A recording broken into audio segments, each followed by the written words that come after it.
الحمد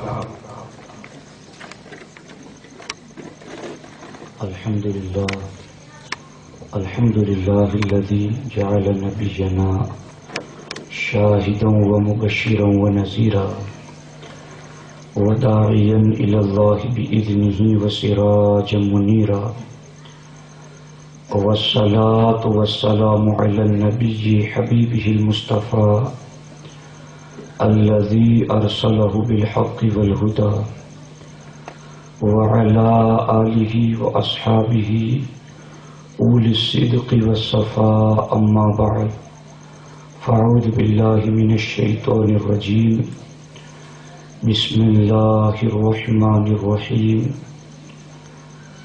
وما أرسلناك إلا رحمة للعالمين، وقال النبي صلى الله عليه وسلم أنا رحمة مهداة، صدق الله العلي العظيم، وصدق رسوله النبي الأمين المختار الكريم الرؤوف الرحيم۔ لائق صد احترام معزز و مکرم علماء کرام، حاضرین و حاضرات محفل میلاد، السلام علیکم ورحمۃ اللہ وبرکاتہ۔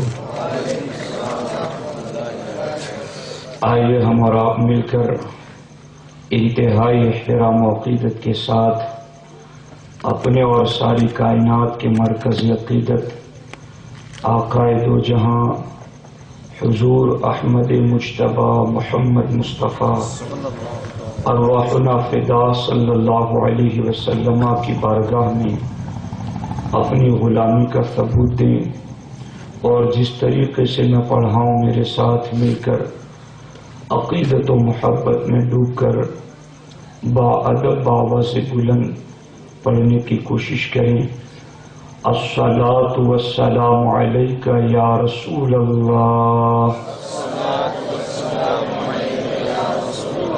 الصلاۃ والسلام علیک یا حبیب اللہ، الصلاۃ والسلام علیک یا نبی اللہ، وعلی آلک واصحابک یا نور اللہ، صلی اللہ تعالی علیہ وسلم۔ ادھر امت کی حسرت پر، ادھر خالق کی رحمت پر، ادھر امت کی حسرت پر، ادھر خالق کی رحمت پر، نرالا طور ہوگا گردش چشم شفاعت کا، نرالا طور ہوگا گردش چشم شفاعت کا۔ مفہوم اس کا یہ ہے کہ قیامت کے دن میرے آقا کبھی امت کی حسرت کو دیکھیں گے، کبھی اپنے رب کی رحمت کو دیکھیں گے۔ میرے امام فرماتے ہیں نرالا طور ہوگا گردش چشم شفاعت کا، رضائے خستہ جوش بحر عصیاں سے نہ گھبرانا، رضائے خستہ جوش بحر عصیاں سے نہ گھبرانا، کبھی تو ہاتھ آ جائے گا دامن ان کی رحمت کا، کبھی تو ہاتھ آ جائے گا دامن ان کی رحمت کا۔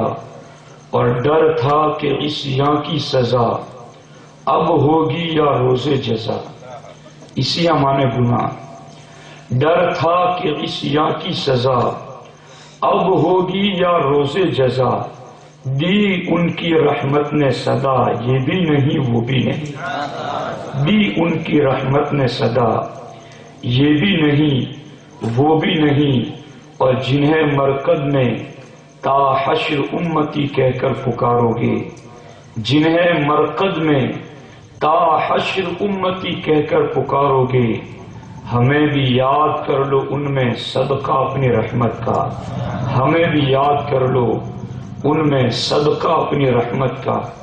آپ جانتے ہیں آج کی یہ محفل میلاد مصطفیٰ صلی اللہ تعالی علیہ وسلم کے حوالے سے منعقد کی گئی ہے۔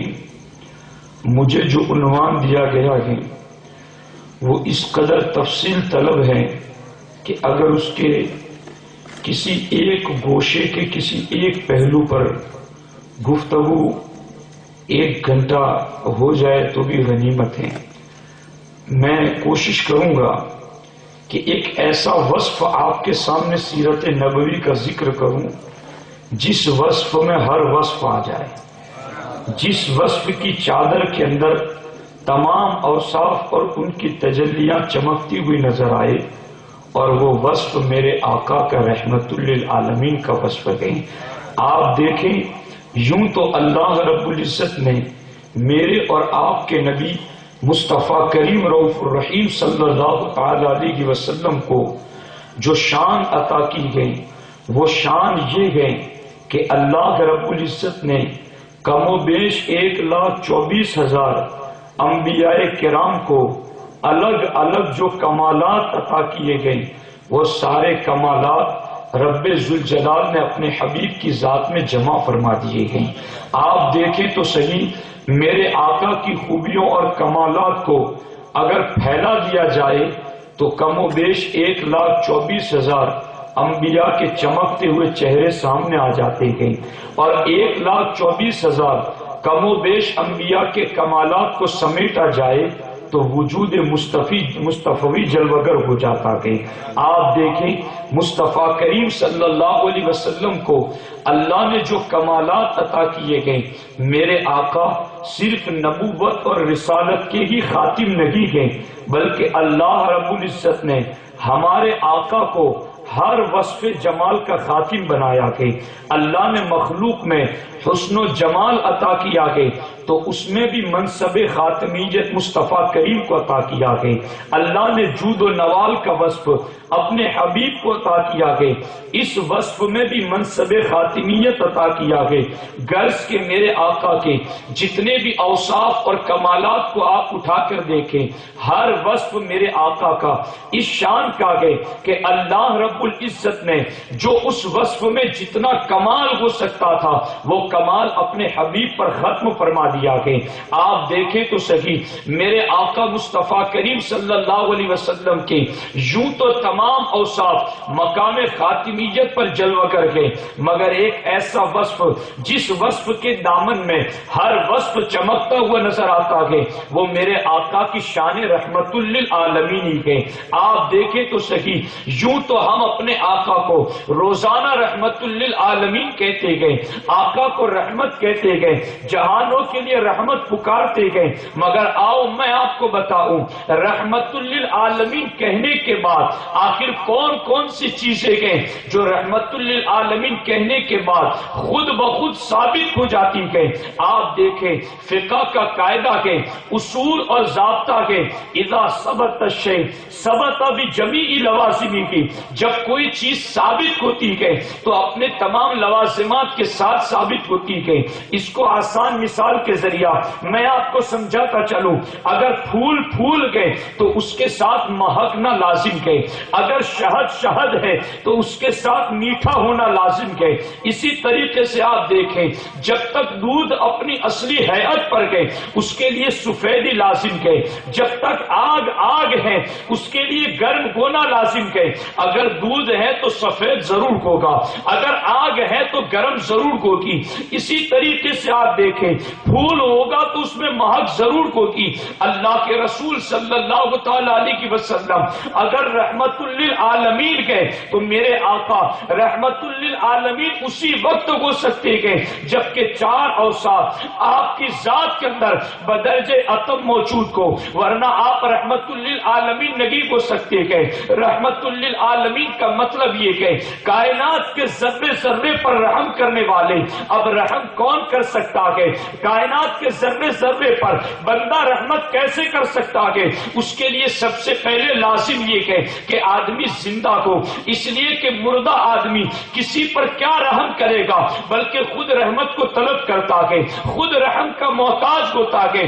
آپ احادیث طیبہ اٹھا کر دیکھیں، سیدنا عبداللہ ابن عباس رضی اللہ تعالیٰ عنہما ارشاد فرماتے ہیں، جب شب برات آتی ہے، براءت کی 15ویں شعبان کی شب آتی ہے تو اس اس وقت پوزیشن یہ ہوتی کہ مومن مردوں کی روحیں ان کے گھر کے دروازوں پر کھڑی رہتی ہے، اور دروازوں پر کھڑی رہ کر کے مومنوں کی روحیں شب قدر کو، شب براءت کو یا عبادت کی ایسی چنی ہوئی راتیں کہ تو روحیں دروازوں پر کھڑی رہ کر پکارتی ہے، یا اولادی و یا اقربائی ارحموا علینا، اے میرے اولاد، اے میرے رشتہ داروں، ہم پر رحم کرو، صدقہ کر کے ہم پر رحم کرو، ایصال ثواب کر کے ہم پہ رحم کرو۔ اس سے پتہ کیا چلتا ہے؟ اس سے یہ پتہ چلتا ہے کہ مردہ خود رحم کا محتاج ہوتا ہے، مردہ کسی پر رحم نہیں کر سکتا ہے۔ اگر میرے آقا رحمت للعالمین کے اور یقیناً کے تو پھر میرے آقا کا زندہ ہونا بھی ضروری ہے، اس لیے کہ مردہ انسان کسی پر رحم نہیں کر سکتا ہے، رحم کرنے کے لیے انسان کا زندہ ہونا ضروری ہے۔ اور میرے آقا اس شان کے ساتھ زندہ گئے، میرے امام فرماتے ہیں تو زندہ کے بندہ، تو زندہ کے بندہ، میری چشم عالم سے چھپ جانے والے حضور آپ کی شان تو یہ کہ آپ اپنی قبر کے اندر ایسے ہی زندہ گئے جیسے زمین کے اوپر اپنی جسمانی حقیقی مادی زندگی کے ساتھ زندہ تھے۔ آپ دیکھیں تو سکی، اس سے پتہ یہ چلا گئے کہ بندہ رحمت اسی وقت کر سکتا ہے جب وہ زندہ ہوگا۔ میرے آقا رحمت للعالمین آج بھی گئے تو میرے آقا آج بھی قبر میں زندہ ہے۔ آپ دیکھیں تو سکی، اسی لیے تو امام اہل سنت نے ارشاد فرمایا تھا کہ انبیاء کرام کو اللہ رب العزت دنیا جیسی حقیقی مادی زندگی قبر میں عطا فرماتا ہے۔ اب آپ دیکھیں تو سکی، صرف زندہ انسان کی کسی پر رحم نہیں کر سکتا کہ بلکہ اللہ کو اکبر کسی پر رحم کرنے کے لیے اس کے حالات سے جانکاری بھی ضروری ہے۔ اگر کسی کو جانے گا ہی نہیں کہ فلاں کا دکھ کیا ہے، فلاں کا درد کیا ہے، اس کی تکلیف کیا ہے، اس کی پریشانی کیا ہے، اس کا پرابلم کیا ہے، اگر تکلیف جانے گا ہی نہیں تو اس پر وہ رحم کیسے کر سکتا ہے؟ اس سے پتا چلا کسی پر رحم کرنے کے لیے اس کے حالات کی جانکاری بھی ضروری ہے۔ اب آپ دیکھیں تو سکی، ایک بندے پر ظلم ہو رہا تھا، وہ دوڑے دوڑے ایک کے پاس پہنچا، وہ مدد کرنے کے لیے تیار تھا، وہ رحم کرنے کے لیے تیار تھا۔ مظلوم دوڑ رہا کہ اور چیخ رہا کہ میری مدد کرو، مجھ پر رحم کرو۔ سامنے والا انسان پوچھتا کہ بتا تو سکی، میں تیری میں تجھ پر رحم کیسے کر سکتا ہوں، میں کس اینگل سے تیری مدد کر سکتا ہوں، آخر تو مجھ سے چاہتا کیا کہ؟ مظلوم کہنے لگا بس میں کچھ نہیں کہوں گا، آپ مجھ پر رحم کریں۔ سامنے والا بندہ کہے گا میں جانوں گا نہیں تو تجھ پر رحم کیسے کر سکوں گا کہ تجھے ضرورت کس چیز کی ہے۔ اس سے پتا چلا رحم کرنے کے لیے جہاں زندہ ہونا ضروری ہے وہاں اس کے حالات کی جانکاری بھی ضروری ہے۔ اگر ایک انسان کسی ایک انسان پر رحم کرنا چاہتا ہے تو اس کے حالات کی جانکاری اس کے لیے ضروری ہے۔ جسے اللہ نے کائنات کے ذرے ذرے کے لیے رحمت بنایا ہے اسے پہلے کائنات کے ذرے ذرے کا علم بھی عطا فرمایا ہے۔ آپ دیکھیں تو سکی، میرے آقا رحمت للعالمین بھی گئے اور عالم ما کان وما یکون بھی گئے۔ آپ دیکھیں تو سکی، ایک انسان زندہ بھی گئے، حالات کو جانتا بھی گئے، لیکن پھر بھی رحم نہیں کر سکتا کہ کیوں نہیں کر سکتا کہ اس لیے نہیں کر سکتا کہ اللہ کو اکبر ایک بوڑھا انسان تھا جو ہاتھ اٹھا نہیں سکتا کہ جو چل نہیں سکتا کہ جو اللہ کو اکبر چلتا بھی گئے تو کسی کے سہارے سے چلتا کہ اس پر کیس لگ گیا کہ اس نے فلاں کو قتل کیا کہ اس پر مقدمہ دائر ہو گیا، اس نے فلاں جرم کیا کہ اس نے ڈکیتی کی کہ حاکم کے پاس اس کی گرفتاری ہوئی، حکم دے دیا گیا اسے سولی پر لٹکایا جائے گا۔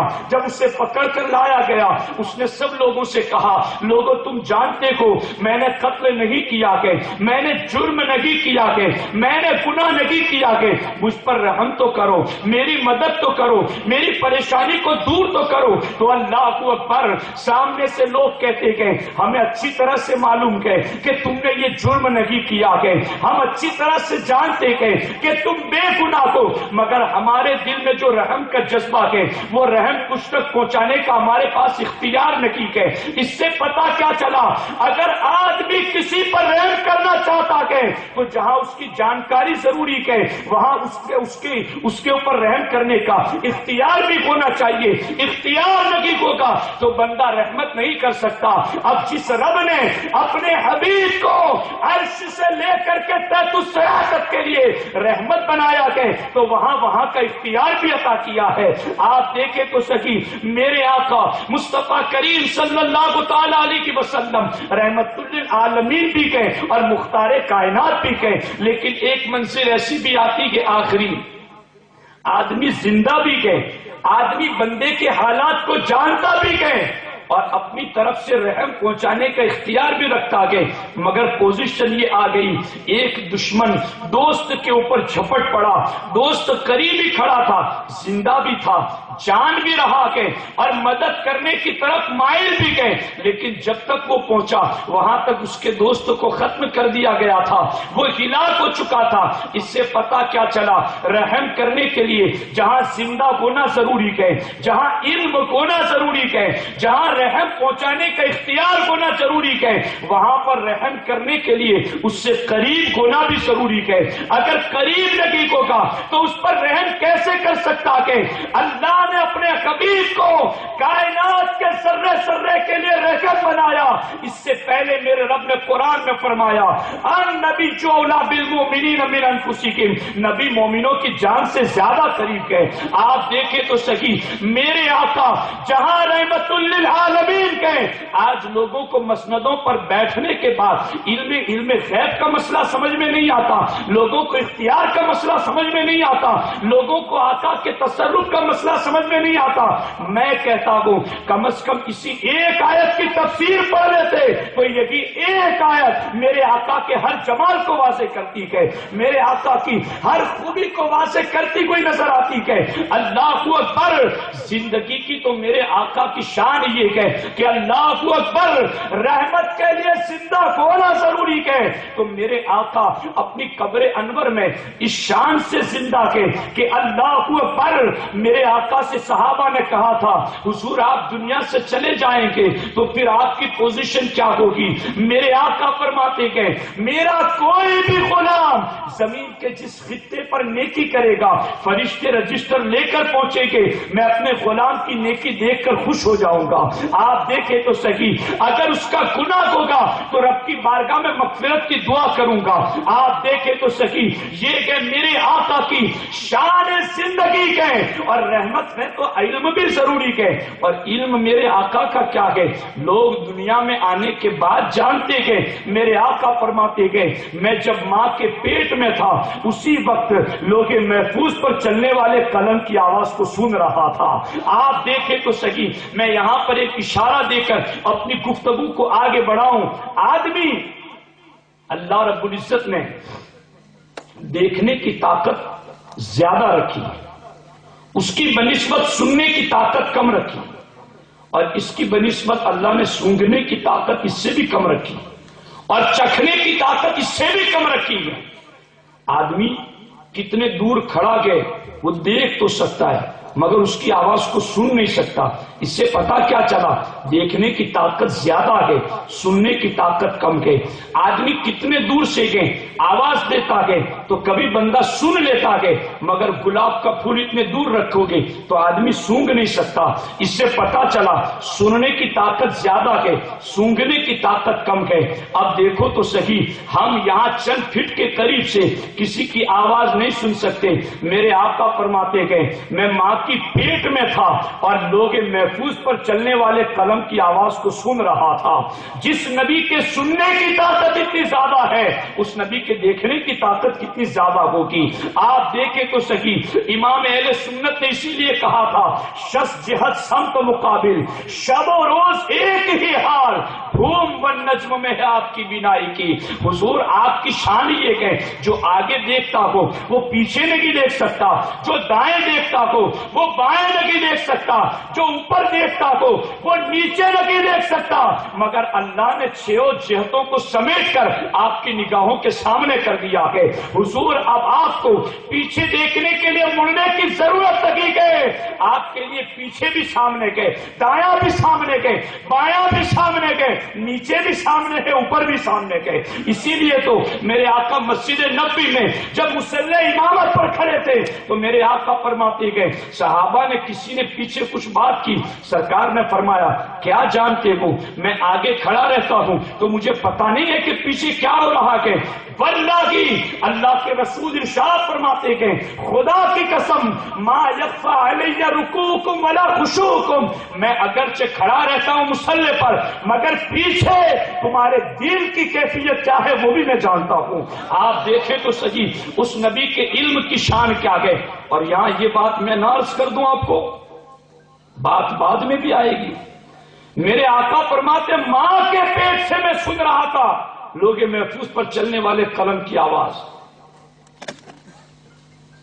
وہ ماں کتنی مقدس، وہ ماں کتنی پاکیزہ، جب آخری وقت میرے آقا علیہ الصلوۃ والسلام اپنی ماں کے ساتھ مقام ابوا پر جلوگر تھے، اس وقت ماں آمنہ جیسی ماں اللہ اکبر اپنے بیٹے کو بہت پیار بھری نظر سے دیکھا۔ اور میرے آقا کی عمر 6 سال کی ہے، میرے آقا اپنی والدہ کے قریب بیٹھے ہوئے اور ایک خادمہ بھی ساتھ میں ہے۔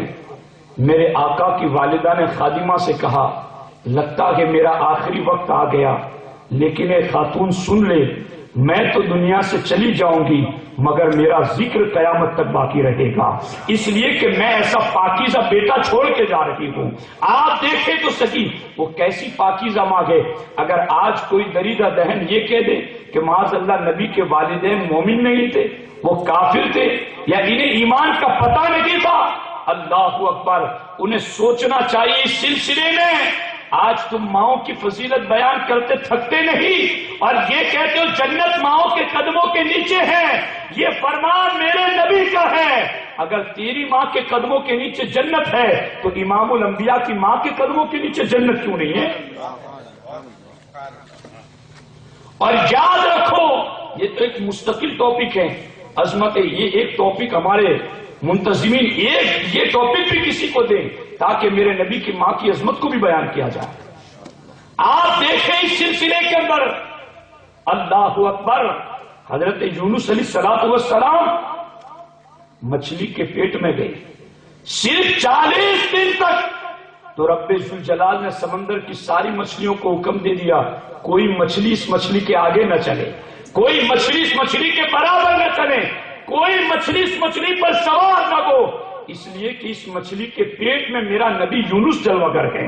آپ دیکھیں تو صحیح، اور البدائع والصنائع وغیرہ کتابیں اٹھا کر دیکھیں، جانور احکام شرع کے مکلف نہیں گئے، جانور قیامت کے دن اٹھائے جائیں گے مگر ان کا حساب کتاب نہیں ہوگا، حکم ہوگا کونوا ترابا، تم سب کے سب مٹی ہو جاؤ، وہ سب کے سب مٹی ہو جائیں گے، مگر ہاں 10 جانور ایسے گئے جو جانور ہیں مگر اللہ انہیں جنت عطا فرمائے گا۔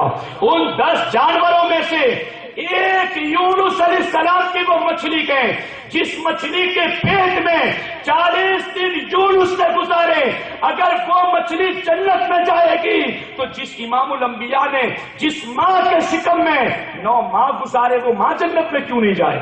نعرہ تکبیر، نعرہ رسالت، جشن آمد مصطفیٰ۔ آپ دیکھیں تو صحیح، یہ کہ میرے آقا علیہ الصلوۃ والسلام کی والدہ کا مقام، لوگ بڑی سیرتیں رکھتے ہیں، ہم اہل سنت و جماعت میلاد النبی کے نام کا جلسہ رکھتے ہیں، لوگ سیرت النبی کے نام کا جلسہ رکھتے ہیں۔ ہم کہتے تم کیسی سیرت بیان کرتے ہو جس میں بچپنا ہی نہیں آتا؟ کبھی میرے آقا کا میلاد نامہ بھی تو پڑھو تاکہ تمہیں پتا چلے کہ یہ 40 سال کے بعد نبی نہیں گئے، یہ پیدائشی نبی گئے، پیدا ہونے سے پہلے نبی گئے، اس نبی کی شان یہ گئے۔ اللہ اکبر، میرے آقا کے رحمت للعالمین ہونے کے لیے جہاں علم لازم ہے، زندہ ہونا ضروری ہے، وہاں میرے آقا کا اختیار بھی لازم ہے۔ اختیار نہیں ہوگا تو رحمت کیسے بن سکتے ہیں؟ اور اختیار کیسا میرے آقا کا؟ عرش تا فرش ہے جس کے زیر لگی، اس کی قاہر ریاست پہ لاکھوں سلام، جس کو بارے دو عالم کی پرواہ نہیں، ایسے بازو کی قوت پہ لاکھوں سلام۔ وہ شان میرے آقا کی اختیار کی کہ بس ایک بات عرض کر دوں جس میں ہر کچھ آ جائے۔ جبریل بارگاہ رسول میں آئے، میرے آقا نے فرمایا وزیر آیا ارباتن، وزیر آیا فی السماء و وزیر آیا فی الارض۔ سرکار فرماتے میرے 4 وزیر ہیں، 2 آسمانوں پر 2 زمین پر، زمین والے میرے 2 وزیر، آسمان والے 2 وزیر۔ آسمان والے دو وزیروں میں سے ایک کا نام ہے جبریل، دوسرے کا نام میکائیل، اور زمین والے دو وزیروں میں سے ایک کا نام ابو بکر صدیق، عمر فاروق۔ آپ دیکھیں تو سکی وزیر کہاں رہتا ہے؟ ہندوستان کا وزیر پاکستان میں جا کر وزارت کرے گا؟ وزیر وہی وزارت کرے گا جہاں اس کے بادشاہ کی حکومت ہوگی۔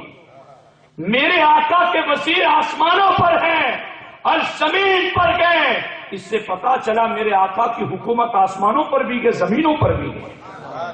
یہی تو وجہ ہے، یہی تو وجہ ہے۔ روح الامین نے گاڑا کعبے کی چھت پر جھنڈا تا عرش پورا پڑے رہا صبح شب ولادت۔ جب میرے آقا کی جلوہ گری ہوئی تو 3 جھنڈے اترے، ایک جھنڈا خانے کعبہ کی چھت پر بے اختلاف روایت، ایک جھنڈا مشرق میں، ایک جھنڈا مغرب میں، 3 جھنڈے لگائے، بعض روایتوں میں مسجد اقصی پر۔ اب آپ دیکھیں مسند امام احمد بن حنبل کی یہ روایت، علماء فرماتے ہیں ایک مشرق میں، ایک مغرب میں اور ایک خانہ کعبہ کی چھت پر کیوں لگایا گیا؟ کہا دیکھتے نہیں ہو جہاں جس کی سرحدیں ختم ہوتی ہے وہاں اس ملک کا جھنڈا ہوتا ہے، اور بتایا جاتا ہے کہ یہاں سے اس کی حکومت ختم اور دوسرا آنا چاہے تو یہاں سے اس کی شروع۔ میرے آقا کی ولادت ہی کے موقع پر مشرق و مغرب میں جھنڈے گاڑ کر بتا دیا کہ یہ جو آنے والا ہے ان کی حکومت مشرق سے مغرب تک پھیلی ہوئی ہے، اور کعبے کی چھت پر گاڑ کر بتایا کہ جس کی حکومت مشرق سے مغرب تک ہے ان کی راجدھانی خانہ کعبہ بننے والی ہے۔ اب آپ دیکھیں تو سکی کہ میرے آقا رحمت للعالمین ہے، اور اس رحمت للعالمین کی شان کو سمجھنا چاہتے ہو تو آؤ اس تاریخ کو اٹھا کر دیکھو۔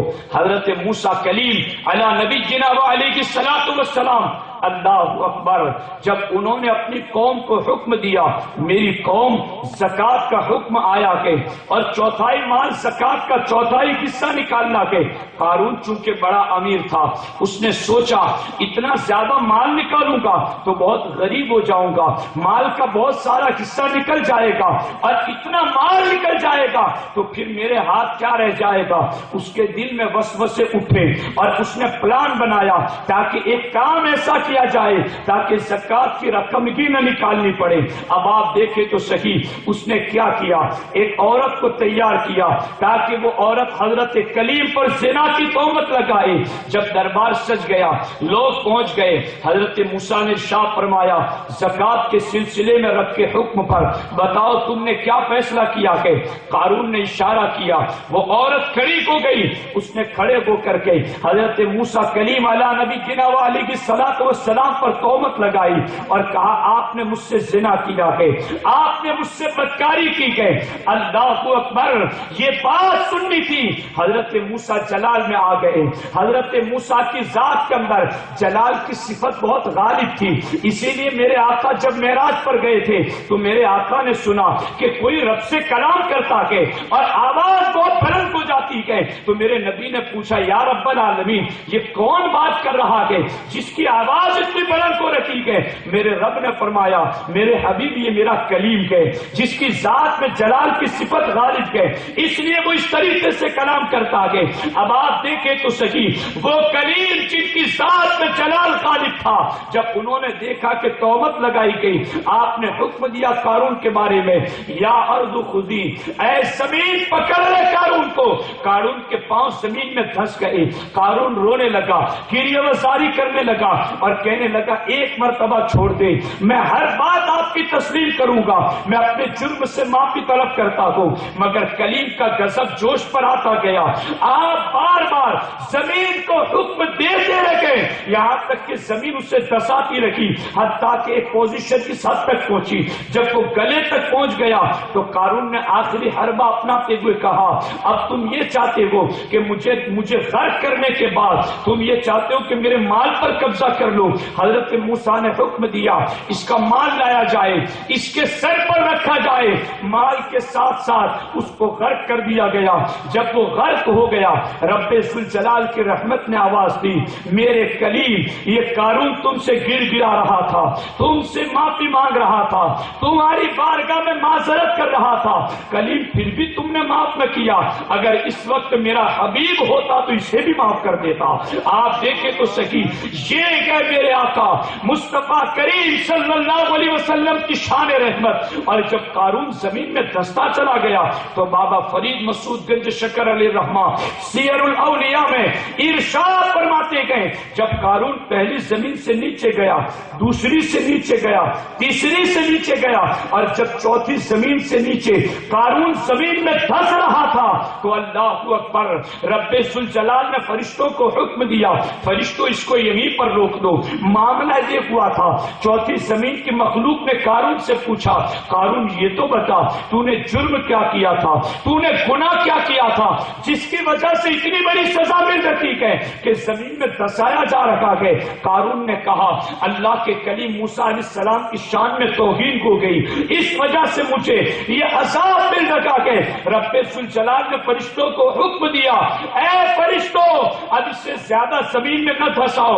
اس کو یہیں پر روک دو. فرشتے عرض کرنے لگے الہ العالمین, اگر روکنا بھی تھا تو پہلی زمین پر روک دیا جاتا, دوسری پر روک دیا جاتا, تیسری پر روک دیا جاتا, یہ چوتھی زمین آدھی ہو گئی, اب روکا جا رہا کہ اس میں حکمت اور راز کیا کہ رب ذوالجلال نے ارشاد فرمایا فرشتوں چوتھی زمین پر اس لیے روکا گئے, اس لیے کہ چوتھی زمین پر پہنچتے پہنچتے اس کی زبان پر میرے کلیم کا نام آ گیا ہے, اور جس کی زبان پر میرے کلیم کا نام آ جائے اب اسے مزید عذاب نہیں دیا جائے گا. بابا فرید اتنی بات کہتے کہتے زارو قطار رونے لگے, آنکھوں سے آنسو ٹپکنے لگے.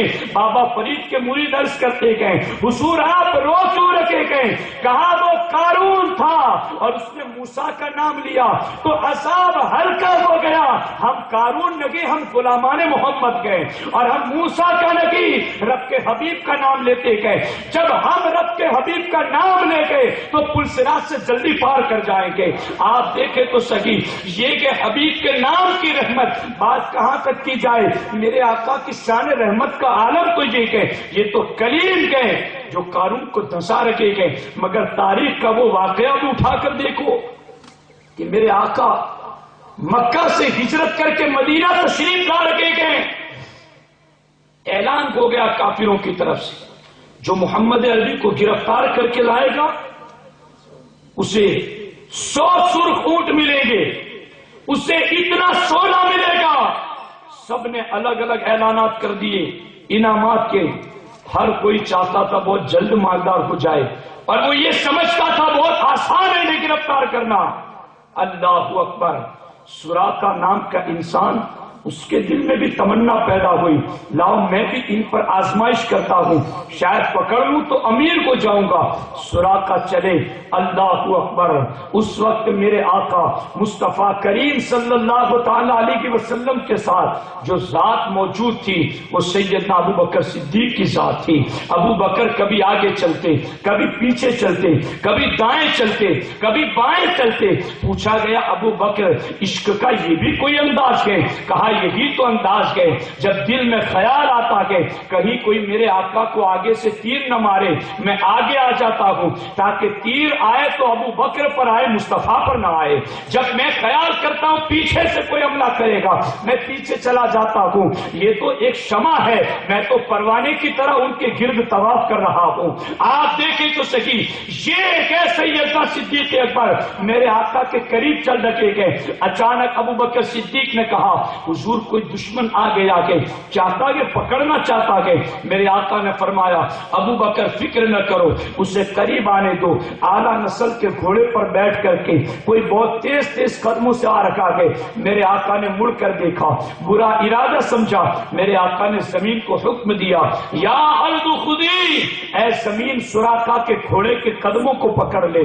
زمین اللہ اکبر, سراقہ کے گھوڑے کے قدم زمین میں دھس جاتے گئے. سراقہ سمجھ جاتا ہے یہ انہوں نے ہاتھ اٹھا دیے اس لیے میری سواری 10 رقیق ہے. سراقہ نے معافی مانگی.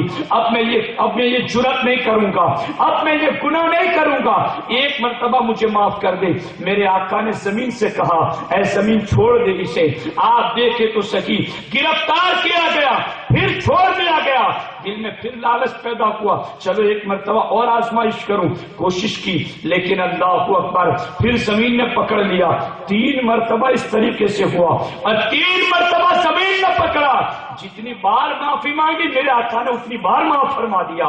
جب بار بار معاف کر دیا اس کے بعد اللہ اکبر, چونکہ رحمت للعالمین ہونے کے لیے عالم ہونا ضروری ہے, پھول کے لیے مہکنا ضروری, شہد کے لیے میٹھا ہونا ضروری جب تک وہ اپنی اصلی حیت پر قائم ہے, دودھ کے لیے سفید ہونا ضروری.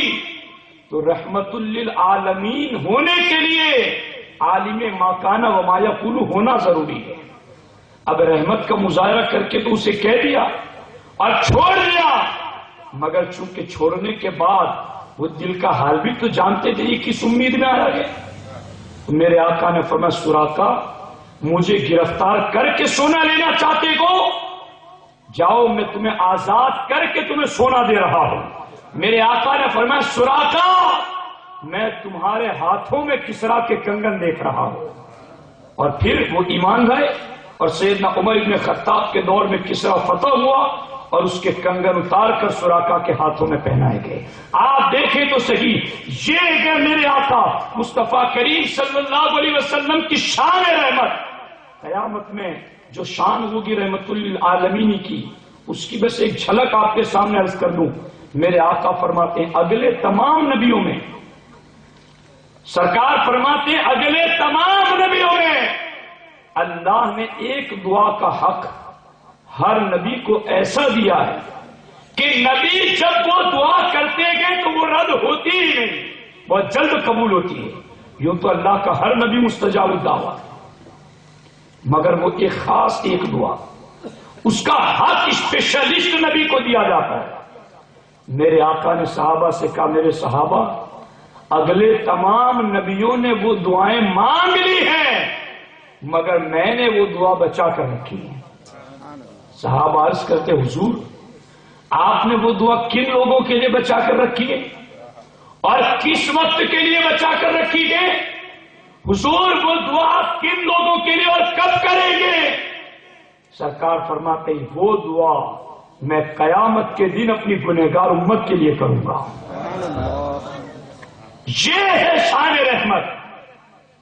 اور اسی پر بس نہیں ہے, اسی پر بس نہیں ہے. میرے آقا فرماتے خیرت بین الشفاعہ و بین ان يدخل نصف امتی فی الجنہ. سرکار فرماتے میرے رب نے مجھے اختیار دیا اس بات کا کہ میرے حبیب یا تو تم آدھی امت کو بلا حساب جنت میں لے جاؤ یا شفاعت کا حق لے لو, دونوں میں سے کوئی ایک چیز لے لو. یہاں بھی رب العالمین بے نیاز مطلق ہو کر اختیار اپنے حبیب کو عطا فرماتا ہے. حبیب تم جو چاہو. میرے آقا فرماتے اگر میں آدھی امت کا بلا حساب سودا لے لیتا اور آدھی امت کو لے کر جنت میں چلا جاتا تو میرا آدھی امت میں سے کوئی فرد پل صراط پر مجھے پکارتا اور میں نہ پہنچتا تو پھر میں رحمت کیسے بنتا؟ آدھی امت کو لے کر چلا جاتا اور میرا کوئی امتی پیاس پیاس چلاتا ہوتا اور میں جامع کوثر سے اسے نہ پلاتا تو میں رحمت کیسے؟ اگر میں آدھی امت کو لے کر چلا جاتا اور ترازو کے پڑلوں پر میرا کوئی امتی مجھے پکارتا اور میں نہ پہنچتا تو پھر میں رحمت کیسے بنتا؟ سرکار فرماتے فاخترت الشفاعہ, میں نے آدھی امت بلا حساب والا سودا چھوڑ دیا اور شفاعت کا سودا اختیار فرما لیا تاکہ چادر شفاعت میں ہر ایک آ جائے. آپ دیکھیں یہ ہے میرے آقا کی شان رحمت. آج اگر کوئی بندہ حکومتی سطح پر آگے ہو تو کسی کا کام پڑتا ہے تو اس سے ملتا ہے, فلاں سے میری بات کرا دینا میرا کام آسان ہو جائے. فلاں سے میری سفارش کر دینا، میرے بارے میں 2 بات کہہ دینا، کہو نہیں تو میرے ساتھ آ ہی جانا، اتنا کہہ دینا یہ میرا دوست ہے، تو وہ آپ کی دوستی کا کچھ لاز رکھے گا، تو میرے لیے بات آسان ہو جائے گی۔ مگر کبھی کبھی یہ ہوتا ہے، جس نے کہا تھا کہ کل صبح آپ فون کرنا، میں آپ کے ساتھ چلوں گا کورٹ میں، فلاں وکیل سے فلاں جج سے میں آپ کی ملاقات کراؤں گا، دوسرے دن اس وقت فون کیا، وہ گھر میں ہی موجود ہے مگر کہہ رہا ہے میں گھر نہیں ہوں، میں کسی اور جگہ ہوں، وہ اپنا دامن چھڑا رہا ہے، کس کس کی سفارش کریں، کس کس کو لے کر جاؤں اور بات کروں، مجھے شرم آتی کہ وہ اپنا دامن چھڑانے کے لیے ایڈریس غلط بتاتا ہے۔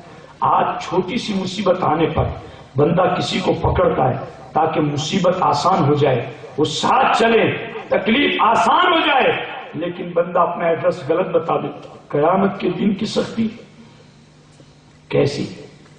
زمین تانبے کی، سورج سر کے قریب، آج تو سورج ایک روایت کے مطابق 4تھے آسمان اور سورج کا چہرہ نہیں، پیٹھ زمین کی طرف، جب وہاں ہو کر اتنی گرمی پھینک رہا ہے کہ گرمی میں کھلے پاؤں چلنا مشکل ہے، تو قیامت کے دن کی گرمی کتنی زیادہ ہوگی۔ آج تو زمین مٹی کی ہے جو سورج کی گرمی کو اپنے اندر جذب کرتی ہے، قیامت کے دن زمین مٹی کی نہیں تانبے کی ہوگی، وہ گرمی کو اور زیادہ بڑھا دے۔ آپ یہ نہ سمجھنا کہ سورج اتنے قریب ہوگا تو پھر اجالا بھی بہت زیادہ ہوگا، نہیں، سورج کی گرمی باقی رہے گی، اس کا نور ختم ہو چکا ہوگا، اندھیرا ہی اندھیرا ہوگا۔ ایسی سخت پوزیشن میں بندہ ایڈریس تلاش کرے گا کہ نہ کرے گا کہ ایسی سخت پوزیشن میں میری سفارش، میری بخشش، میری مغفرت ہو جائے۔ تو ایک صحابی نے پوچھا اور ہم سب گنہگاروں کے لیے رحمت کا ذریعہ بن گیا۔ ایک صحابی نے پوچھا حضور قیامت کے دن جب ہم آپ کو ڈھونڈنا چاہیں تو حضور ہم آپ کو کہاں ڈھونڈیں؟ سرکار نے فرمایا اچھا مجھے ڈھونڈنا چاہو تو حوض کوثر پر آ جانا، وہاں اپنی گنہگار پیاسی امت کو جام کوثر پلاؤں گا، وہاں آ جانا۔ میں یہاں ٹھہر کر ایک بات عرض کرنا چاہتا ہوں، علماء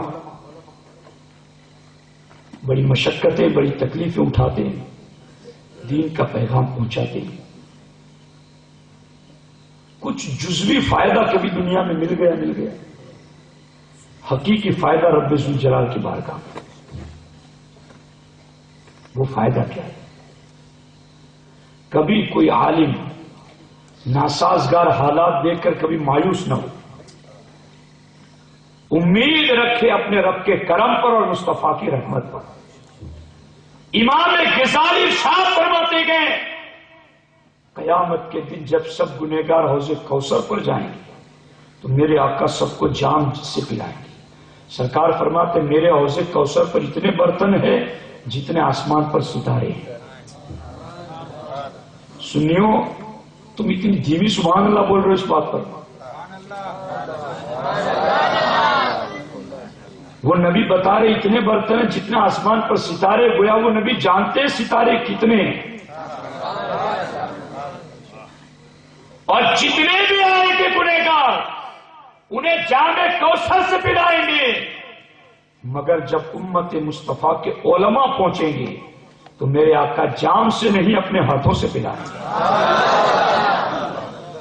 لوگ کہیں گے اس وقت یا رسول اللہ صلی اللہ علیہ وسلم آپ سب کو برتنوں سے پلاتے گئے، انہیں اپنے ہاتھوں سے پلاتے، حضور وجہ کیا ہے؟ میرے آقا اس وقت فرمائیں گے کہ تم دنیا میں جب اپنی تجارت بڑھانے میں لگے تھے اس وقت یہ میرا دین پھیلانے میں لگے تھے، میرا پیغام پہنچانے میں لگے تھے، اس لیے آج انہیں اپنے ہاتھوں سے خود پلا رہا۔ کیا شان ہے؟ یہ ہے شان رحمت میرے آقا کی۔ صحابی کہتے حضور اگر حوض کوثر پر نہ پاؤں تو پھر کہاں ڈھونڈوں؟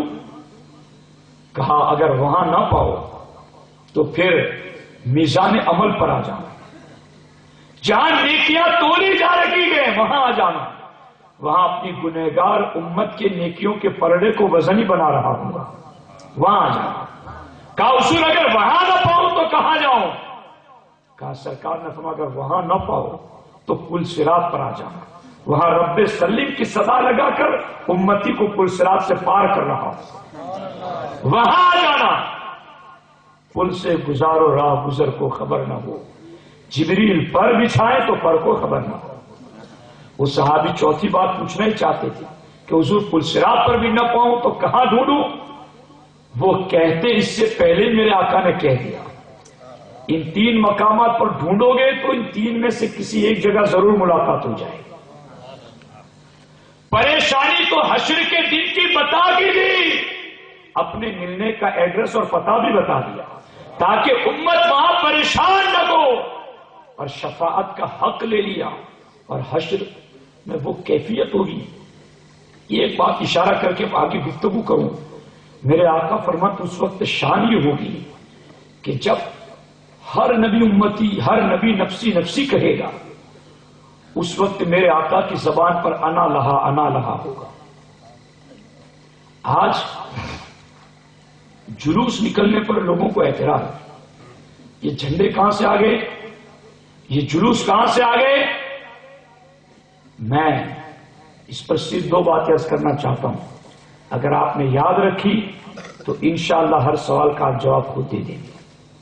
سنو اس کو غور سے، یہ جلوس آج تم مانے یا نہ مانے، میدان قیامت میں تو بھی جلوس محمدی میں جڑے گا، مگر قبول اس کا ہوگا جو یہاں جڑتا ہے، وہاں جلوس کی شان سے نکلے گا۔ آئے کیا بات میرے آقا نے فرمائی۔ میرے آقا فرماتے ہیں کہ میدان قیامت جب قائم ہوگا تو سرکار فرماتے ہیں انا الحاشر الذی یحشر الناس علی قدمی، سرکار فرماتے قیامت کے دن سب سے پہلے جو مزار سے اٹھے گا وہ میں تمہارا نبی ہوں، سب سے پہلے میں ہوں۔ گنہگاروں، امت مصطفیٰ کے عظیم فرد و میلاد منانے والوں، میرے آقا ایسے نہیں ہیں کہ تمہیں اٹھایا جائے اور پھر انتظار کرایا جائے۔ رحمت بھیجنے والا رب جن کو سراپا رحمت بنایا گئے ہیں، سب کو اٹھانے سے پہلے رحمت للعالمین کو اٹھائے گا، رحم کرنے والا پہلے، اور ایسے نہیں اٹھیں گے۔ سرکار فرماتے گئے 70,000 فرشتے، کتنے؟ 70,000 فرشتے جب میں اٹھوں گا تو مجھے دولہا بنا کر بارات کی صورت میں مجھے لے کر چلیں گے۔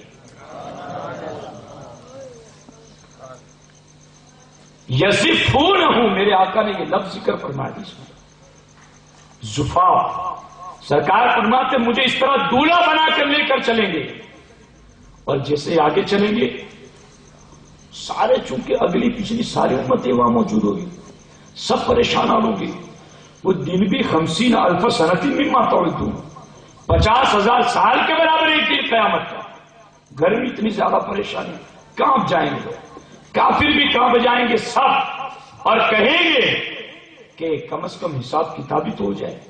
میرے آقا سجدے میں سر رکھیں گے، اور سجدے میں سر رکھ کر کے رب کی وہ حمد بیان کریں گے کہ میرے نبی فرماتے ایسی حمد نہ اگلوں نے بیان کی ہوگی نہ پچھلوں نے بیان کی ہوگی، ویسی حمد میں اس مقام پر اپنے رب کی کروں گا۔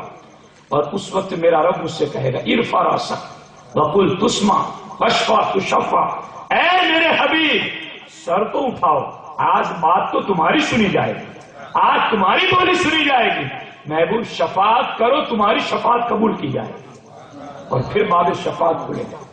اب وہ پوزیشن کیا ہوگی معلوم ہے؟ بس ایک جلوس کا ادنا سی جھلک اس کی سن لو، ساری اولاد آدم پریشان ہوگی، آپس میں مشورہ کریں گی کریں تو کیا کریں، تو سب مشورہ ہوگا کہ باپ کی شفقت اولاد پر بہت مشہور ہے، باپ اولاد پر بڑے مہربان ہوتے ہیں، چلو ہم اپنے باپ حضرت آدم کے پاس ہی چلے جائیں، وہی ہمارے لیے کوئی تدبیر نکالیں گے۔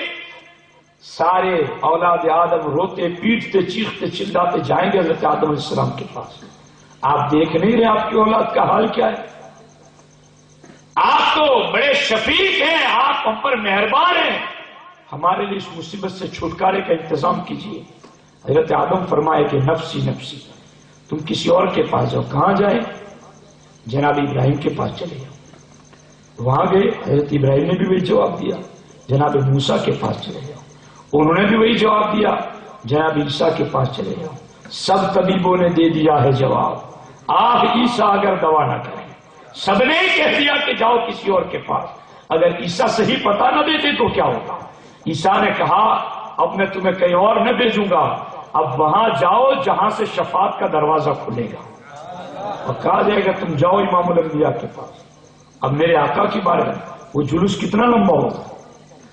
سنیو، وہ جلوس کتنا لمبا ہوگا کہ آدم کی امت بھی گئی، عیسیٰ کی امت بھی ہے، ساری امتیں ہیں، صرف مومن ہی نہیں کافر بھی پیچھے پیچھے چل رہا ہے، سنی ہی نہیں وہابی بھی چل رہا ہے پیچھے، یہاں جو شریک نہ ہوا وہ بھی چل رہا ہے۔ مگر جب وہاں میرے آقا کی بارگاہ میں پہنچے تو کہیں گے لو حضور ہمارا حال ہی آپ ہمارے لیے مہربانی فرمائیں۔ میرے آقا یہ نہیں کہیں گے اب کسی اور کے پاس جاؤ، میرے آقا یہ نہیں کہیں گے کہیں اور جاؤ، بخدا خدا کا یہی ہے در، نہیں اور کوئی مفر مکر، جو وہاں سے وہ یہی آ کے ہو، جو یہاں نہیں وہ وہاں نہیں۔ خدا کی قسم یہی در تو خدا کا در ہے، اس در پہ آ گئے۔ اب میرے آقا فرمائیں گے انا لہا انا لہا انا لہا، اس کے لیے ہی تو میں یہاں جلوہ گر ہوں، اس کے لیے ہی تو میں جلوہ گر ہوں۔ اب جلوس اتنا لمبا تو جھنڈا کہاں ہوگا وہاں پر؟ جی جھنڈا کہاں ہوگا؟ جھنڈا 1-2 فٹ کا نہیں، وہاں لیواء الحمد والا جھنڈا ہوگا، اور ایک روایت کے مطابق وہ جھنڈا مولا علی کے ہاتھ تک ہوگا۔ وہ جھنڈا اتنا بڑا ہوگا جس جھنڈے کے نیچے آدم بھی ہوں گے، عیسیٰ بھی ہوں گے، ہر نبی اس جھنڈے کے نیچے ہوگا۔ وہ کیسی شان کا جلوس ہوگا یہ میدان قیامت میں۔ مگر آج نے ان کی پناہ، آج مدد مانگ ان سے، پھر نہ مانیں گے قیامت میں۔ اگر مان گیا قیامت میں، اگر تو مان گیا تو وہ نہیں مانیں گے، اس لیے کہ ماننا تو بالغیب معتبر تھا، یؤمنون بالغیب، ایمان بالغیب اللہ کی بارگاہ میں معتبر ہے۔ اب ایک جلوس تو وہ ہے، اور ایک جلوس میں آپ کو دوسرا بتاؤں زمین والا۔ جب میرے آقا ہجرت فرما کر مدینہ آ رہے تھے، اعلانات ہوئے تھے گرفتاری کے، تو ایک آدمی جن کا نام ابو بردہ اسلمی تھا، 70 آدمیوں کی جماعت لے کر گرفتار کرنے کے لیے سرکار کو آئے۔ میرے آقا کے چہرے پر رومال مبارک ہے، آیا قریب، میرے آقا نے اس سے پوچھا مسمو کا، تیرا نام کیا ہے؟ اس نے کہا ابو بردہ، برد کا معنی ٹھنڈا، اس نے کہا بردہ۔ میرے آقا نے فرمایا برد اللہ امرنا، تیرا نام بردہ ہے، اور بردہ بنا ٹھنڈک اس کا معنی ہے۔ تو میرے آقا نے اسی کے نام والے لفظ سے عربی میں کلام کیا اور فرمایا برد اللہ امرنا، تیرا نام ابو بردہ ہے، تو جاؤ اللہ نے ہمارے معاملے کو ٹھنڈا فرما دیا۔ پھر میرے آقا نے فرمایا کس قبیلے سے ہو؟ اس نے کہا من اسلمی جی، میں قبیلے اسلمی سے تعلق رکھتا ہوں، اسلمی یہ سلامتی سے بنا ہے۔ میرے آقا نے فرمایا تو اسلمی سے، سلم اللہ امرنا، اللہ نے ہمارے معاملے کو بھی سلامت کر دیا۔ اس نے جب یہ گفتگو سنی کہ عرب میں کوئی ایسا کلام کرے تو اس نے کہا آپ ہے کون یہ تو بتائیں۔ میرے آقا نے رومال ہٹایا اور بتایا میں وہی ہوں جسے تو گرفتار کرنے آیا۔ اس نے کہا حضور اب میں کیا گرفتار کروں، میں خود آپ کے قدموں میں گرفتار ہو گیا، میرا دل آپ کے قدموں میں چھپ گیا، میں آپ کی زلفوں کا اسیر ہو گیا۔ حضور مجھے کلمہ پڑھائے اور مجھے اپنا غلام بنا لے۔ 70 لوگ غلام بن گئے۔ اب سننا، اب وہ اتنی آسانی سے نہیں چلے۔ ابو بردہ اسلمی نے کہا کہ حضور اب ہم آپ کو ایسے نہیں لے جائیں گے چپکے سے مدینے میں، ہم جلوس نکالیں گے۔ ابو بردہ نے سر پر پگڑی پہنی ہوئی تھی، وہ پگڑی ہوتی تھی ٹوپی بغیر کی، تو ٹوپی بغیر کی وہ پگڑی تھی، تو انہوں نے وہ پگڑی چھوڑی اپنی، اس کو پھاڑا، اور پھاڑ کر ان کے پاس جو نیزہ تھا اس نیزے پر لگایا، اور نیزے پر لگا کر میرے آقا کے آگے آگے جھنڈا لے کر چل رہے ہیں۔ اور اس شان سے یہ جلوس مدینے کی گلیوں میں کہ بچیاں اللہ اکبر چڑھ گئی وادیوں پر، کھادیوں پر، اور بچیاں پکارنے لگی طلع البدر علینا، من سریات الوداع وجب الشکر علینا ما دعا للہ ہدایہ۔ آج سنی 12 عید میلاد کی صبح کو کیا پڑھتا ہے؟ یہی تو پڑھتا ہے۔ میرے آقا مدینہ آئے تو یہی تو پڑھا گیا تھا، جا رسول اللہ۔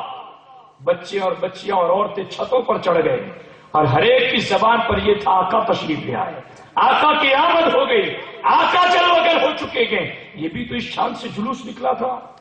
تو آپ یاد رکھیں، جلوس نکالیں، بڑے اہتمام کے ساتھ نکالیں اور اپنے آقا کی شان کے اندر قصیدے پڑھیں، نعتیں پڑھیں۔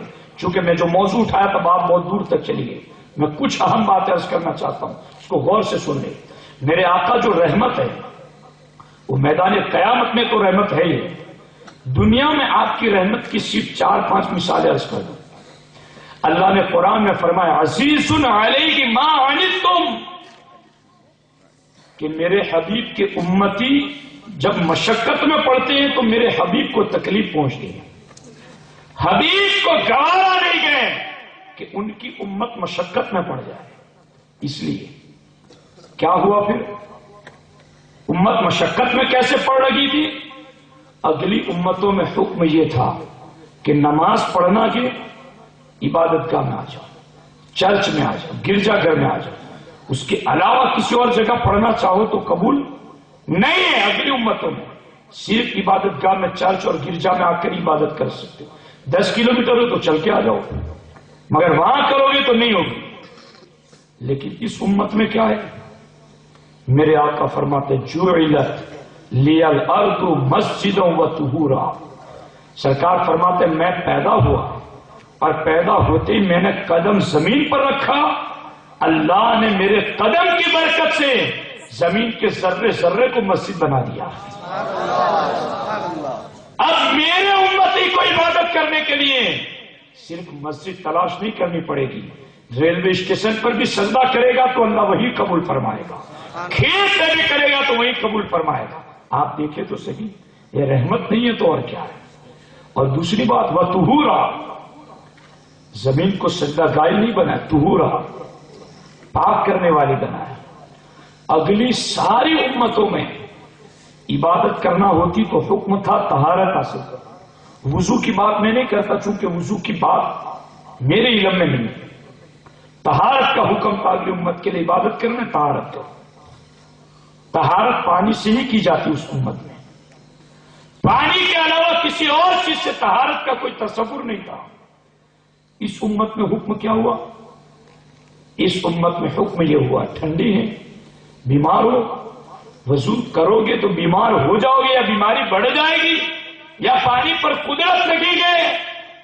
کہا پانی پر قدرت نہیں ہے، کہا مٹی پر ہاتھ لگا کر چہرے ہاتھوں پر پھیر دو، ظاہر بھی پاک کر دیں گے، باطن بھی پاک کر دیں گے۔ اگلی امتوں میں مٹی سے پاکی حاصل کرنے کا تصور نہیں تھا۔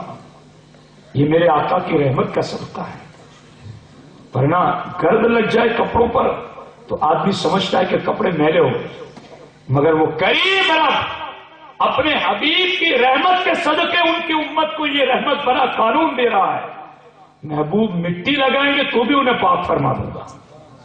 یہ اصول اگلی امت کے لیے نہیں، اگلی امتیں توبہ کرتی، ان کے لیے قرآن میں حکم ہے فَقْتُلُوا أَنفُسَكُمْ، توبہ کرنی ہے، کہا کرنی ہے۔ کہا پھر جس نے گناہ کیا وہ گردن آگے کرے اور جس نے گناہ نہیں کیا وہ اس کی گردن اڑا دے تلوار سے، یہ توبہ۔ گردن کٹ گئی توبہ قبول، گناہ معاف۔ فَقْتُلُوا أَنفُسَكُمْ پہلے پارے۔ اگلی امت میں توبہ کا اصول یہ ہے گردن کٹائیں تب توبہ قبول۔ اس امت میں توبہ کا اصول کیا ہے؟ میرے آقا فرماتے حقیقت التوبۃ الندم، میری امت میں توبہ کا اصول یہ ہے اگر وہ اپنے گناہوں پر شرمندہ ہو جائے، آئندہ گناہ نہ کرنے کا پکا ارادہ کر لے، وہ گھر میں بھی بیٹھا ہو تو اللہ توبہ قبول فرما لے گا۔ اور اگلی امت میں توبہ قبول ہوتی تو کیا ہوتا؟ گردن کٹا کر صرف گناہ معاف ہوتا۔ اس امت میں توبہ اتنی آسان، اتنی نرم حکم ہے، اور توبہ قبول بھی کیسے؟ صرف گناہ معاف نہیں ہوتے۔ فَأُولَئِكَ يُبَدِّلُ اللَّهُ سَيِّئَاتِهِمْ حَسَنَاتٍ، اللہ نے فرمایا 10,000 گناہ کیے تھے اور پھر شرمندہ ہو کر توبہ کر لی، 10,000 گناہ معاف ہو گئے، 10,000 نیکیاں لکھ دی گئی۔ اگلی امت میں گناہ کوئی کرتا تو صبح دروازے پر قدرت کے قلم سے لکھ دیا جاتا ہے یہ زانی ہے، شرابی ہے، یہ ہے، یہ فلاں ہے، سب کچھ لکھ دیا جاتا، سب کو پتا چل جاتا ہے اس نے یہ گناہ کیا۔ اس امت کے لیے نہ دروازوں پر لکھا جاتا نہ پیشانی پر، بلکہ حال یہ ہے، بڑی ذمہ داری کے ساتھ یہ بات عرض کر رہا ہوں، حال یہ ہے کہ اللہ نے اگلی امت کے تو گناہوں کو دروازوں پر قدرتی قلم سے لکھ دیا اور بتا دیا کہ اس میں یہ گناہ کیا گئے۔ اس امت نے گناہ بہت زیادہ کیے، مگر اس کے باوجود اس امت کے گناہوں کو میرا رب یہاں بھی چھپاتا گئے، میدان حشر میں بھی چھپائے گا۔ اور وہ سند کے ساتھ پڑھ رہا ہوں میں آپ کے سامنے، اگلی امت جب میدان قیامت میں حساب کتاب ہوگا، ساری امتوں کا حساب سب کے سامنے کھلم کھلا ہوگا، اور امت مصطفیٰ کے نیک لوگوں کا حساب بھی کھلم کھلا ہوگا، مگر امت مصطفیٰ کے گنہگاروں کا حساب اللہ سب سے چھپا کر لے گا۔ کہو نا سبحان اللہ، بات ہے سبحان اللہ کہنے والی جی، سب سے چھپا کر لے گا، بات کچھ تو ہے۔ اور دیکھیں حضرت موسیٰ طور پہاڑ پر گئے رب سے کلام کرنے کے لیے، حضرت موسیٰ نے کہا یا ربی انی اجد فی التوراۃ امتا یأکلون صدقاتہم فی بطونہم، اے اللہ میں نے تورات میں ایک ایسی امت کا ذکر دیکھا ہے جو اپنے نفل صدقے نکالے گی اور نکال کر خود کھا لے گی، تو انہیں نکالنے کا بھی ثواب ملے گا، کھانے کا بھی ثواب ملے گا۔ اے اللہ یہ امت مجھے دے دے۔ میرے رب نے فرمایا تلک امت احمد، یہ تو میرے حبیب کی امت ہے۔ اگلی امتیں قربانیاں کرتی تو کیا قربانی کا طریقہ تھا؟ سورہ مائدہ وَاتْلُ عَلَيْهِمْ نَبَأَ ابْنِ آدَمَ بِالْحَقِّ إِذْ قَرَّبَا قُرْبَانًا فَتُقُبِّلَ مِنْ أَحَدِهِمَا وَلَمْ يُتَقَبَّلْ مِنَ الْآخَرِ۔ یہ پورا رکوع آپ پڑھ جائیے چھٹے پارے کا، سورہ مائدہ کا، اس میں پوری تفصیل ملے گی، میں صرف اشارتاً بات عرض کر دیتا ہوں۔ اگلی امت میں قربانی کے قبول ہونے کا طریقہ یہ تھا کہ قربانی قبول کرانے کے لیے لوگ جانوروں کو لے کر پہاڑ پر باندھ دیتے، میدان میں باندھ دیتے، آسمان سے آگ آتی جلا دیتی یا اچک کر لے جاتی، تو پتہ چلتا اس کی قربانی قبول ہو گئی۔ آگ باندھ کر بیٹھے انتظار کر رہے، ہفتہ گزر گیا، مہینہ گزر گیا، کئی دن گزر گئے، کب آگ آئے گی، کب جلائے گی، کب قبول ہوگی، مگر اس امت کے لیے کیا گئے؟ میرے آقا فرماتے ہیں میرا امتی جب قربانی کا جانور ذبح کرتا ہے خون زمین پر گرنے سے پہلے اللہ قبول فرما لیتا ہے۔ اگلی امت قربانی ان کی قبول کو تو آگ جلا کر سب کچھ ختم کر دے تب سمجھ میں آئے قربانی قبول ہوئی، نہ گوشت کھا سکے، نہ چمڑا استعمال کر سکے، نہ ذبح کر سکے، مگر اس امت کے لیے حکم یہ گئے چمڑا بھی تم استعمال کرو، گوشت بھی تم کھاؤ، قبول بھی فرما لیں گے۔ لن ینال اللہ لحومها ولا دماؤها ولکن ینالہ التقوی منکم، نہ تمہارا گوشت پہنچتا اللہ کو، نہ خون پہنچتا ہے، خون گلیوں میں بکھر جاتا ہے، گوشت تم کھا لیتے ہو، چمڑے مسجد مدرسے میں چلے جاتے، پہنچتا کیا ہے رب کو؟ ولکن ینالہ التقوی منکم، تمہارے دل میں جو تقوی ہے وہ تقوی اللہ کی بارگاہ میں پہنچتا ہے۔ اگلی امت جب قربانی کرے تو بوٹی نہ کھا سکے تب سمجھ میں آئے، اور ہم سب کچھ رکھ لیں پھر بھی سمجھ میں آتا ہے قبول ہو گیا۔ یہ رحمت نہیں ہے تو کیا ہے؟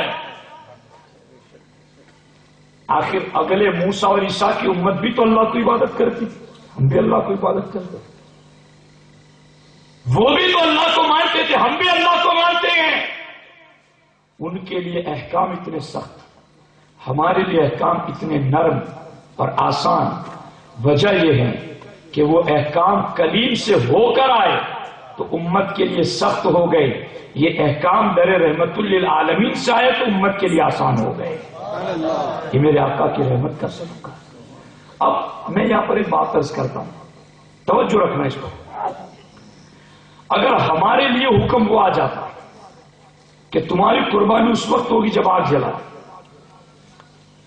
اگر ہمارے لیے وہ حکم ہوتا کہ گناہ کرتے اور دروازوں پر لکھ لیا جاتا اگر ہمارے لیے یہ ہوتا کہ ہم صدقہ نکالیں تو نکال کر ہی قبول ہو، کھانے سے قبول نہ ہو تو کیا ہوتا؟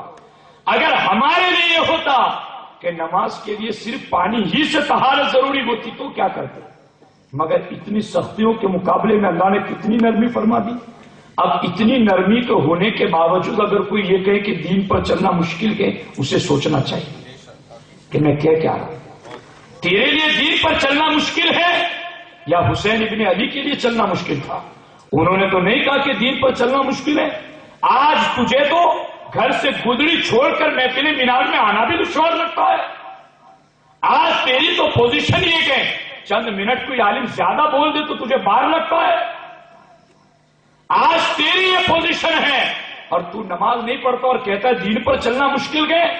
جنہوں نے 72 زخم جسم پر چڑھے، 72 کے لاشیں اٹھائے، اس کے باوجود سجدے میں سر رکھ کر کے آخر میں یہ نہیں کہا مولا کیا ہو گیا، تیرے نبی کا نواسا تھا پھر بھی یہ ہوا، نہیں، بلکہ سب کچھ سہ کر کے آخر میں یہی کہا اللہم رزم بے قضائے بس صبر نہ بلائے، مولا تیرا حسین اسی پر راضی ہے جس پر تو راضی ہے۔ دین پر چلنا تو ان کے لیے وہ کہہ سکتے تھے مشکل تھا، دین پر چلنا بلال کے لیے مشکل نہیں تھا، جنہیں انگاروں پر لٹایا گیا اور جنہیں گلے میں رسی ڈال کر مکہ کی گلیوں میں کھینچا گیا۔ دین پر چلنا خبیب اور زید کے لیے مشکل نہیں تھا، جنہیں سولیوں پر لٹکا دیا گیا۔ دین پر چلنا اس خاتون کے لیے مشکل نہیں تھا جس نے اسلام کے نام پر سب سے پہلے حضرت سمیہ نے جان دی تھی، جن کے ایک پاؤں کو ایک اونٹ ایک ہاتھی سے باندھا گیا، دوسرے پاؤں کو دوسرے ہاتھی سے باندھا گیا اور دونوں ہاتھیوں کو مخالف سمتوں میں دوڑا دیا گیا۔ جب ان کا جسم چرا اور خون گرنے لگا تو زبان سے یہ جملہ نہیں نکلا کہ دین پر چلنا مشکل ہے، بلکہ زبان پر یہ جملہ نکلا فزت برب الکعبہ، رب کعبہ کی قسم میں کامیاب ہو گئی۔ دین پر چلنا اس علی کے لیے مشکل نہیں تھا جنہیں جامع مسجد کی کوفہ کی مسجد کے قریب سر پر زخم لگا اور خون اتر کر داڑھی پر آیا تو مولا علی نے یہ نہیں کہا مولا تو نے خلافت مجھے بخشی اور مجھ پر یہ ظلم ہوا، بلکہ خون جب داڑھی پر آیا تو انگلیوں میں لے کر کے فرمایا فزت برب الکعبہ، رب کعبہ کی قسم علی کامیاب ہو گیا۔ یہ ہے ان لوگوں کی زندگی۔ اگر ہم 10-12 دن نذرانے محبت کے لیے یہاں پیش ہوتے گئے اور رہتے ہیں، یہ کوئی بہت بڑا کارنامہ نہیں گئے، یہ کرم کے اس رب کا جس نے دامن رحمت للعالمین میں ہمیں پناہ دے رکھی ہے، یہ کرم اس رب کا۔ ورنہ الاتقان کے علوم القرآن اٹھا کر دیکھیں، اس میں باضابطہ 12 یا 14 نبیوں کا ذکر ایسا ہے جنہوں نے بار بار ہاتھ اٹھا کر دعا کی تھی اللہ تو ہمیں اپنے حبیب کا امتی بنا دے۔ حضرت موسیٰ نے طور پہاڑ پر جا کر 10 باتیں کی تھی۔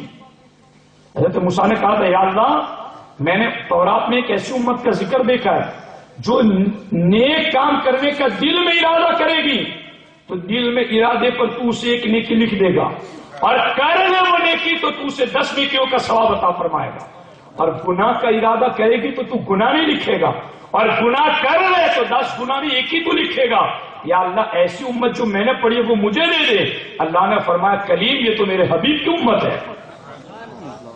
10 مرتبہ بلکہ اس سے زیادہ مرتبہ ایسی باتیں ہوتی رہی جب حضرت کلیم کو بار بار میرا رب یہ کہتا رہا یہ تو میرے حبیب کی امت ہے، میرے حبیب کی امت ہے، میرے حبیب کی امت ہے، تو آخر میں کلیم نے ہاتھ اٹھا کر کہہ دیا اللہم اجعلنی من امت احمد، اے اللہ تیرے حبیب کی امت ہی نشان رکھتی گئے تو مجھے بھی حبیب کا امتی بنا دے۔ اس لیے یہ امت قیامت کے دن اٹھے گی تو باولے کتے کی طرح نہیں اٹھے گی، بلکہ یہ امت اٹھے گی تو میرے آقا فرماتے میری امت جب اٹھے گی تو ان کے چہرے، ان کے ہاتھ اور ان کے پاؤں چاند کی طرح چمک رہے ہوں گے۔ انا قائد الغر المحجلین، میں جن کے چہرے اور جن کے ہاتھ اور جن کے پاؤں چمکتے ہوں گے، میرے آقا فرماتے میں قیامت کے دن ان کا قائد بنوں گا۔ جب یہ امت پیچھے چلے گی اس وقت رحمت للعالمین آگے چلے گی۔ یہ شان ہے میرے آقا علیہ التحیۃ والتسلیم کی۔ اس لیے اپنے آقا علیہ الصلوۃ والسلام کی سیرت سنیں اور اس پر عمل کی کوشش کریں۔ 5 وقت کی نماز سنی صحیح العقیدہ عالم بامل کے پیچھے ادا کرنے کی کوشش کریں، اور یہ میلاد مقدسہ کے جو دن گزر رہے ہیں ہو سکے تو روزانہ 313 مرتبہ اپنے آقا پر درود پڑھنے کی عادت بنا لو۔ پڑھیں گے نا انشاءاللہ سے ہو جائے انشاءاللہ سے۔ یہ درود ایسی برکت ہے، ایک عالم دین سے پوچھا گیا تھا ان کے کسی قریبی خاتون نے کہ حضور میں کھانا بناتی ہوں، ہماری مائیں بہنیں بھی سن رہے ان کے لیے بھی یہ نسخہ ہے۔ اس خاتون نے عالم دین سے کہا حضور کھانا بناتی ہوں، شادی ہوئی ہے میرے ہاتھ کا بنایا ہوا کھانا گھر میں کسی کو اچھا نہیں لگتا، تو گھر میں لڑائی ہوتی ہے، آپ کوئی وظیفہ دے دے تاکہ گھر میں ماحول اچھا رہے، لوگ مجھ سے محبت کریں۔ وہ بیٹی پریشان تھی۔ اس عالم دین نے کہا بیٹی اب جب تم کھانا بناؤ تو کھانا بناتے بناتے درود پڑھتے رہنا۔ چند دنوں کے بعد اس خاتون نے بتایا حضور اب میرے ہاتھوں کا بنا ہوا کھانا اتنا ذائقہ دار ہوتا ہے کہ سب بہت محبت سے کھاتے ہیں۔ یہ میرے آقا پر درود کی برکت ہے۔ آج ہمارے گھر کی عورتوں کی جو پوزیشن ہے اس کو چینج کریں، اس کو بدلیں، آقا علیہ الصلوۃ والسلام پر درود پڑھے اور پھر کھانا بنائے، پھر گھر کے کاموں میں مشغول رکھیں، تو پھر دیکھنا کہ بچوں میں کیسی رونق آتی ہے، گھر میں کیسا ماحول قائم ہوتا ہے۔ تو درود مقدس اس کی یہ چاشنی اور لذت ہے۔ امام جلال الدین رومی فرماتے ہیں کہ یہ جو شہد ہوتا ہے تو مکھیاں جو پھولوں کا رس چوستے وہ تو کڑوا ہوتا ہے، یہ میٹھا کیسے ہوتا ہے؟ تو فرماتے یہ میٹھا اس طرح ہوتا ہے، وہ رس چوس کر جتھے تک پہنچتے پہنچتے آقا علیہ السلام پر درود پڑتی گئے، اور درود کی برکت سے وہ پھیکا رس بھی میٹھا ہو جاتا ہے، اللہ اس میں مٹھاس پیدا فرما دیتا ہے۔